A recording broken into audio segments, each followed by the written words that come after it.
Olá, meus queridos amados irmãos, nós estamos dando continuidade à nossa proposta que foi planejado, através da nossa igreja, a Igreja Batista Manancial, o pastor William. Nós estamos falando um pouco da história, das curiosidades do cantor cristão, um pouco da hinologia de cada hino. E essa semana, quinta-feira passada, eu não pude estar por alguns problemas particulares, mas a irmã Josi também falou um pouco sobre o hino do cantor cristão e nós vamos dar continuidade. Hoje nós vamos falar do hino 366, 366, do cantor cristão, que tem um título como Firmeza. E aí, nós podemos perguntar quem foi o autor do hino, quem escreveu o hino.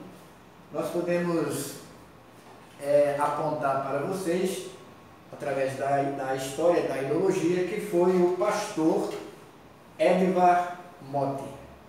Pastor Edvard Motte teve também auxílio do musicista William Beckelder, lá na Inglaterra.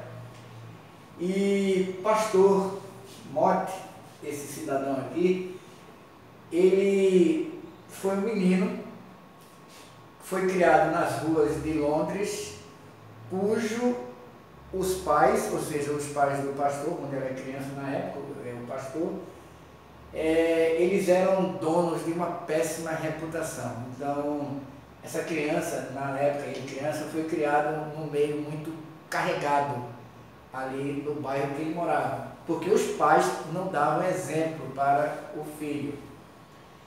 E o pastor Motte, pasmem, um dia se tornaria pastor batista e seria o autor desse hino 366, que alguns hinologistas falam que esse hino é uma verdadeira declaração da fé. Então, ele nasceu, como eu já falei, em Londres, no dia 21 de janeiro de 1797. Foi um menino que cresceu nas circunstâncias que nós já falamos no primeiro momento. O ambiente em que ele foi criado era o pior possível, devido à péssima reputação de seus pais. E até que ele começou a frequentar a escola, menino, começou a frequentar, como todos os meninos, todas as crianças, frequentam a escola. Só que em sua época, a Bíblia não era permitida nas escolas. Sabemos que em épocas remotas, as religiões, vamos dizer assim, aulas de religiões, Bíblia, não podiam ser passadas por os alunos. E um dia ele disse assim: passei brincando nas ruas onde eu nasci, eu era tão ignorante, ele disse que era tão ignorante, pasmem de novo, que ele não sabia que Deus existia. Para vocês terem uma ideia como foi a cronologia da vida daquela criança, no ambiente tão carregado que ele vivia, e ele não sabia que existia um Deus. Para você ver como é a vida, né? Apesar de todas as circunstâncias, pela graça infinita, o nosso amigo Edvard Motte chegou a ouvir a pregação do Evangelho. Ele conheceu o Evangelho através de pessoas que pregavam na época, que falavam de Cristo para aquelas pessoas. E percebeu que ele mesmo caiu em si e percebeu que estava no caminho errado. Então, ele procurou ouvir as pregações e sua conversão se deu aos 16 anos. Já um rapazinho, ele entendeu a graça, a justificação do Evangelho, e ao ouvir a pregação do reverendo John Yatt, pastor também da época, ele se converteu. E no primeiro dia de novembro de 1915, ele foi batizado pelo pastor John Balley. Então, nós fizemos um parâmetro até o momento, como foi o começo da vida do pastor Motte.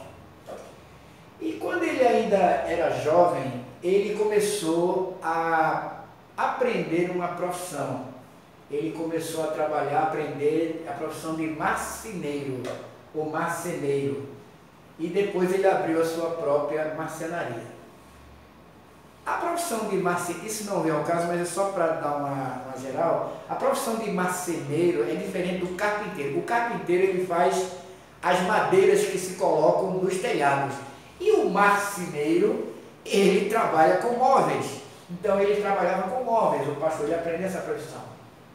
E ele começou a ganhar as clientelas da sua época e começou a crescer no seu trabalho e também ele já tinha um conhecimento da palavra e aí ele também começou a escrever para a imprensa na época e ele foi crescendo espiritualmente. Quando ele foi chamado, houve a chamada do ministério, do Santo Ministério, e em 1852, ele com 55 anos, ele foi convidado para pastorear uma igreja batista em Harsan, Sussex, na Inglaterra. Por mais de 20 anos pastoreou a igreja, era muito querido por todos. Muitas almas se converteram durante o seu ministério. Então nós entramos já no ministério propriamente dito do pastor Mott. Ele foi um lutador incansável, ao desejar que a igreja, ele queria, ou seja, o prédio da igreja, ele queria que a igreja tivesse um título, ou seja, um documento, na época, que é o título, né? Que seria utilizado no templo da igreja. Quando finalmente conseguiu mostrar sua gratidão, quando o título, o mesmo, foi adquirido por ele.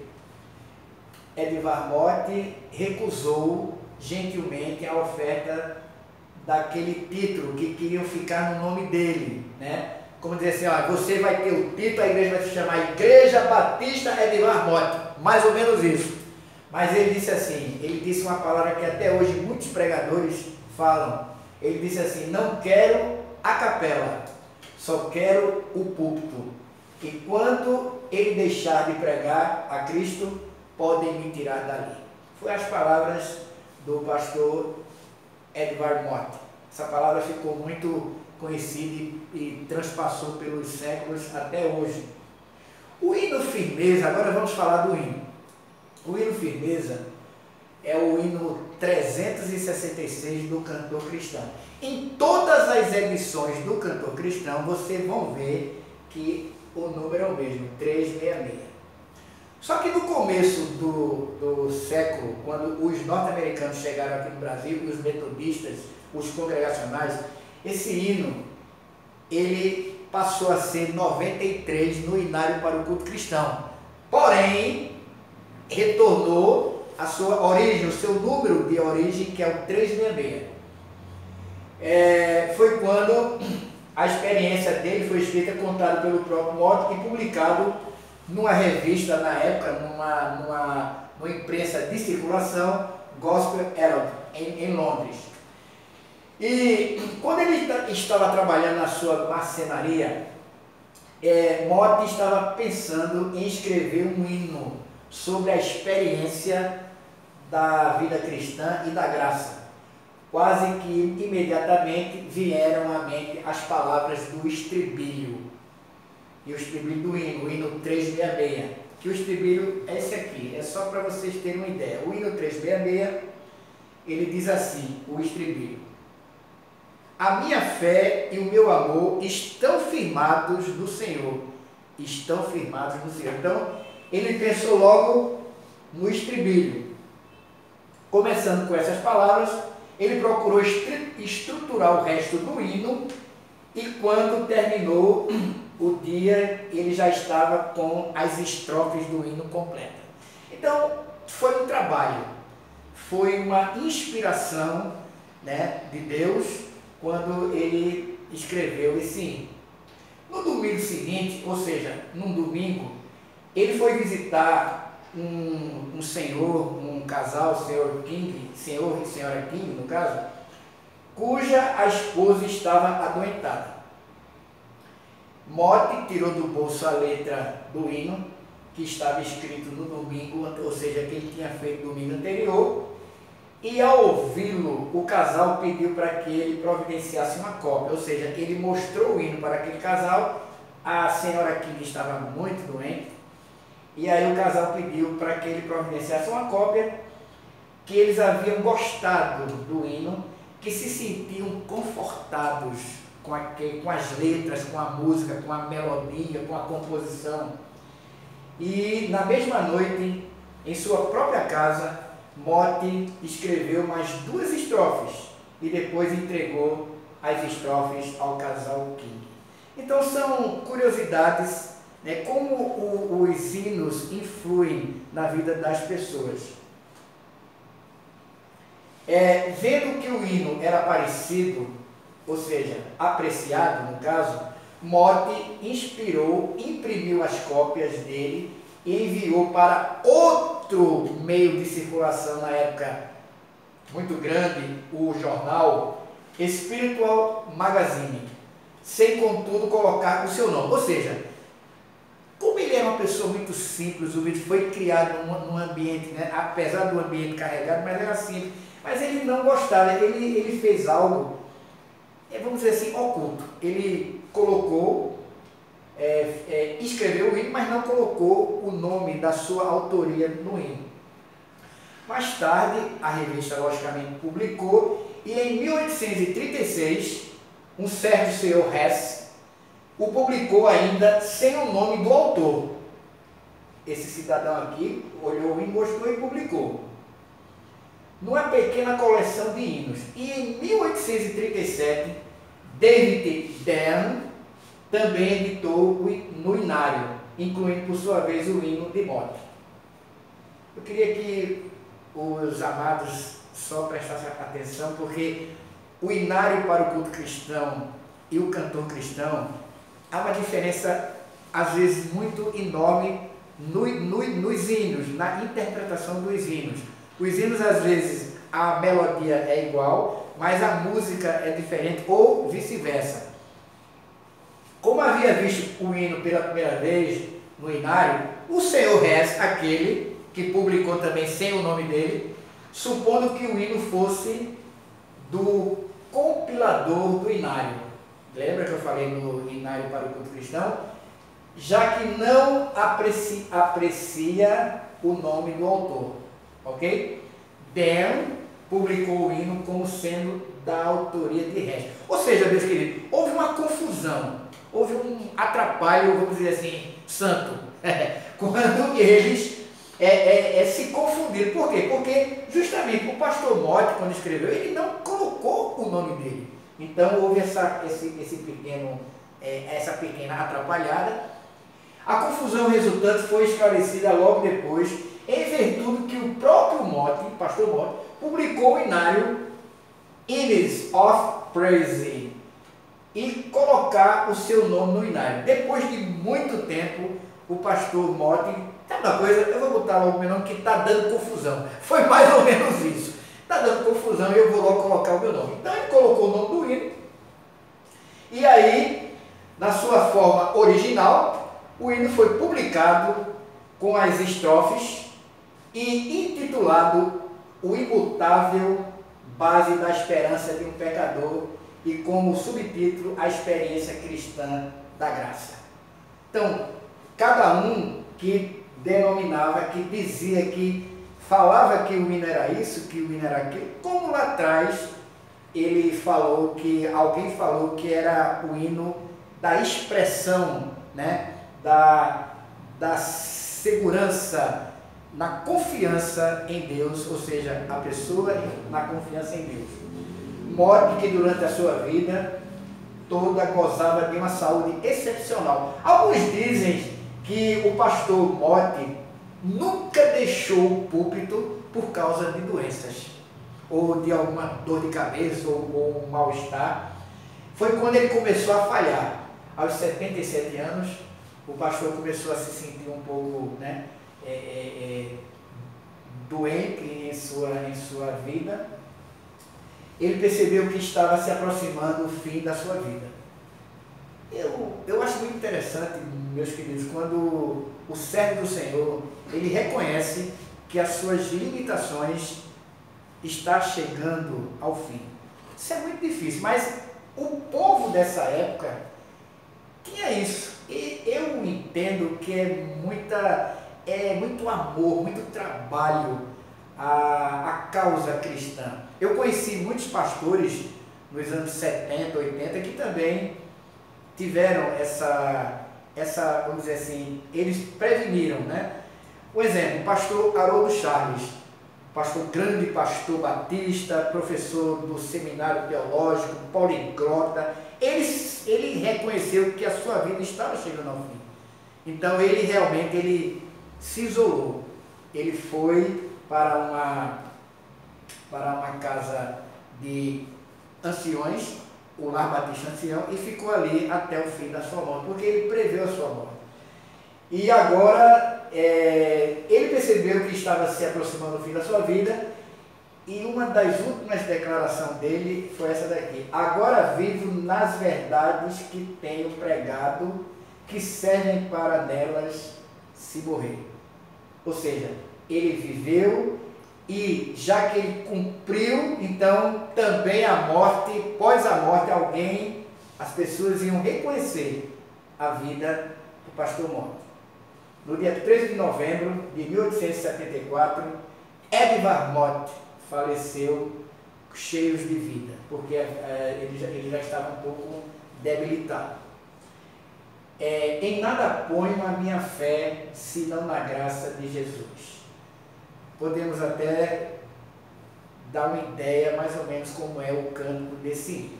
É o hino que Motte falou, compositor.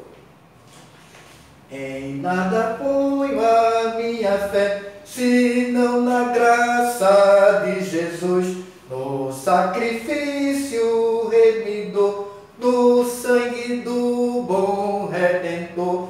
A minha fé e o meu amor estão firmados no Senhor, estão firmados no Senhor.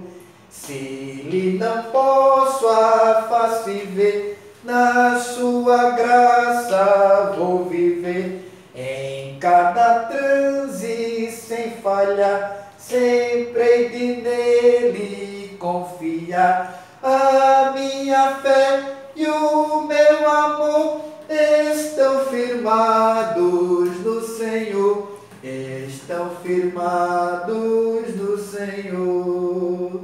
Seu juramento é muito leal, abriga-me do temporal, ao vir cercar minha tentação, é Cristo a minha salvação. A minha fé e o meu amor estão firmados no Senhor, estão firmados no Senhor. A última estrofe é quando vai concluir com essa frase: assim que eu sei claro soar, irei com ele me encontrar, e gozarei da redenção com todos que no céu estão. A minha fé e o meu amor estão firmados no Senhor, estão firmados no Senhor. Meus irmãos, a última frase do hino, a última estrofe: assim que o seu clarim soar, irei com ele me encontrar, e gozarei da redenção com todos que no céu estão. Antes da sua morte, ele já escreveu essa frase. Então, quando ele preveu que já ia morrer, casou o hino com a vida de Edvard Motte. Que Deus abençoe a todos e que nós possamos cada vez mais ter essa consciência de nós sermos servos do Senhor, e Jesus Cristo é a única esperança. Amém.